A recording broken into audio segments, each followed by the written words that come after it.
हरिओम। मैं आनंद शांडिल्य आप सभी दर्शकों का आपके अपने चैनल पर स्वागत करता हूं। दर्शकों, आज नरक चतुर्दशी के बारे में बताएंगे कि इस दिन क्या क्या करना चाहिए, क्योंकि यह नरक चतुर्दशी कार्तिक कृष्ण चतुर्दशी का दिन नरक चतुर्दशी का पर्व मनाया गया है। इस दिन नरक से मुक्ति पाने के लिए प्रातःकाल तेल लगाकर अपामार्ग चिड़चिड़ी पौधे के सहित जल से स्नान करना चाहिए। इस दिन शाम को यमराज के लिए दीप दान करना चाहिए। कहा जाता है कि इस दिन भगवान श्री कृष्ण जी ने नरकासुर नामक दैत्य का संहार किया था। इसलिए इस दिन शाम को अपने गेट के पास थोड़े से तिल नीचे रख दें और उसके ऊपर एक चौमुखा दीपक रखें। दीपक मिट्टी का हो या फिर किसी भी धातु का हो तो उसको रख दे और उसमें तेल भरकर उसमें 4 बत्ती प्रज्वलित करें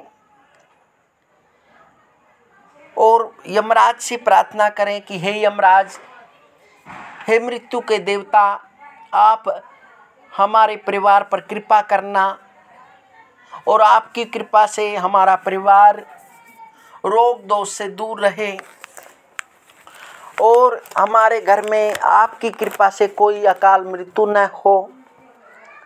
आप सदैव अपने परिवार पर आशीर्वाद बनाए रखना और आपकी शुभ दृष्टि हमारे परिवार पर हो, आप ऐसी कृपा करना।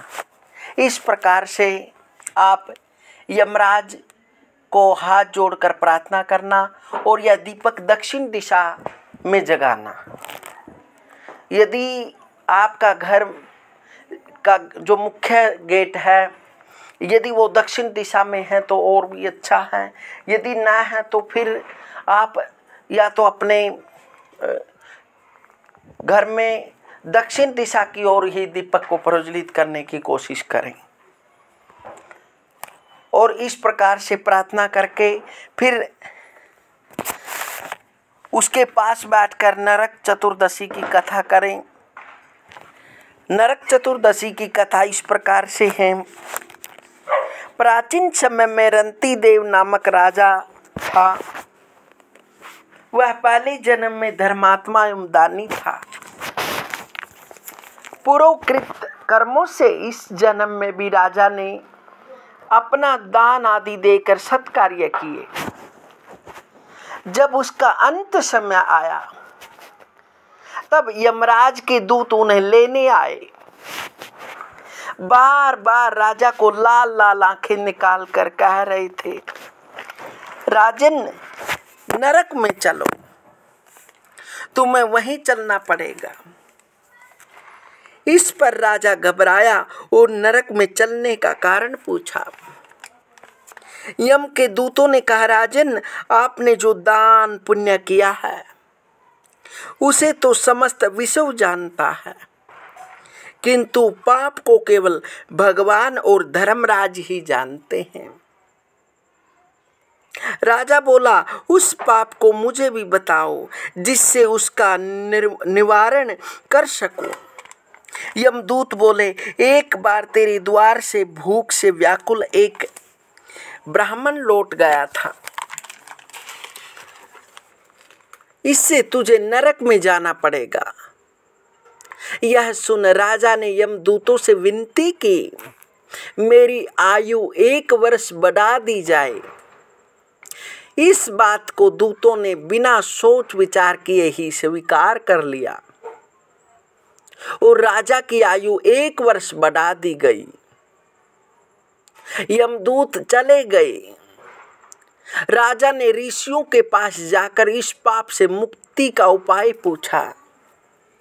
ऋषियों ने बताया, राजन, तुम कार्तिक कृष्ण पक्ष चतुर्दशी को व्रत रखकर भगवान श्री कृष्ण का पूजन करना, ब्राह्मण भोजन कराना, तथा दान देकर सब अपराध सुनाकर अक्षमा मांगना, तब तुम पाप मुक्त हो जाओगे। कार्तिक कृष्ण पक्ष की चतुर्दशी आने पर राजा ने नियम पूर्वक व्रत रखा और अंत में विष्णु लोक को पाया। इस प्रकार से इस दिन यमराज भगवान के निमित्त दीपक प्रज्वलित किया जाता है और यमराज को अनेक मंत्रों द्वारा महामहिष आरूढ़म धनहस्तम महाबलम आवाहे यज्ञ सिद्धि सती यज्ञादीपम प्रभुम, इस प्रकार से यमराज की प्रार्थना करें। धर्मराजम महावीरम दक्षिण अधिपति प्रभुम रक्ते क्षणम महाबाहुम यम आवाहयाम्यहम, इस प्रकार से मंत्र बोलकर यमराज की प्रार्थना करें। क्योंकि इस पृथ्वी पर जितने भी जीव हैं जो आकाश में उड़ रहे हैं या जलचर में हैं या थल में हैं या इस पृथ्वी पर है, जो भी जल थल में जहाँ भी है, उन सभी जीवों के स्वामी यमराज ही हैं। उन सभी जीवों का जो मृत्यु जन्म जो भी है वो यमराज के हाथों है। इसलिए यमराज इन सभी जीवों के स्वामी हैं और यह शनि के पुत्र हैं। भगवान ने इनको केवल व्यक्ति को अपने कर्मों के अनुसार जो भी जैसी भी मृत्यु मिलती है उनको कार्य सौंपा है। इसलिए यमराज से प्रार्थना करना कि हे यमराज, मैं आपसे प्रार्थना करता हूँ कि मैं, और ऐसा संकल्प भी लेता हूँ कि मैं जब तक इस पृथ्वी पर हूँ कोई ऐसा पाप मेरी मन वाणी शरीर से न हो।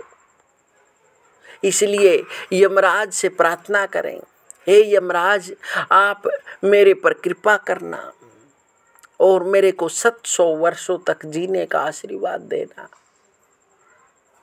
इस प्रकार से यमराज से प्रार्थना करते हुए फिर उस दीपक को प्रज्वलित करने के बाद इस कथा को सुनकर बाद में एक गंगा जल लोटे में डालकर उसका अपने सारे घर में प्रोक्षण करें, जल के छिंटे दें। इस प्रकार से यमराज भगवान प्रसन्न होते हैं। हरि ओम हरि ओम।